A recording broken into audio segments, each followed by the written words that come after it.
Russia has vowed to counteract NATO's expansion of military infrastructure in Europe, claiming that the alliance is constantly and incrementally moving towards its borders as tensions escalate over the war in Ukraine. Kremlin spokesman Dmitry Peskov stated on Thursday that Russia has taken note of decisions made by NATO leaders at their recent summit in Washington, D.C., to create separate logistics hubs in Black Sea cities and open additional facilities in Europe.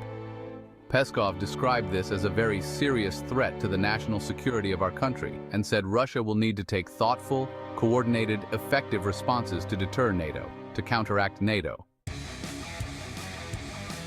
His remarks came a day after the United States and Germany announced at the NATO summit that the U.S. would begin deploying long-range missiles, including surface-to-air SM-6 missiles, Tomahawk cruise missiles, and hypersonic weapons, in Germany starting in 2026.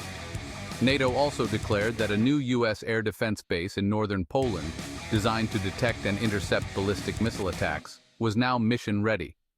Peskov said these moves have once again very clearly confirmed NATO's essence. It is an alliance created in an era of confrontation with the aim of maintaining confrontation.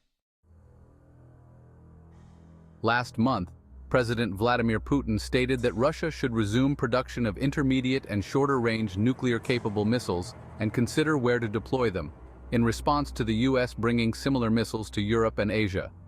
Putin had previously agreed not to deploy such missiles in Russia's Kaliningrad exclave, but said the U.S. has since resumed production and deployed them to locations including Denmark and the Philippines.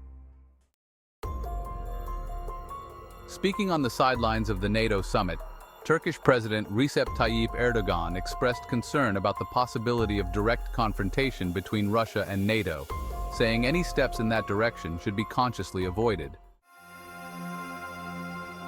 Meanwhile, Russia's Ministry of Defense reported that its troops had liberated the village of Voskod, about 30 kilometers northwest of Donetsk city, in Ukraine's eastern Donetsk region, which Moscow claims to have annexed. Ukraine, eager for more weapons to help its outmatched forces resist Russian pressure, says the fiercest fighting across the front line is taking place in this region.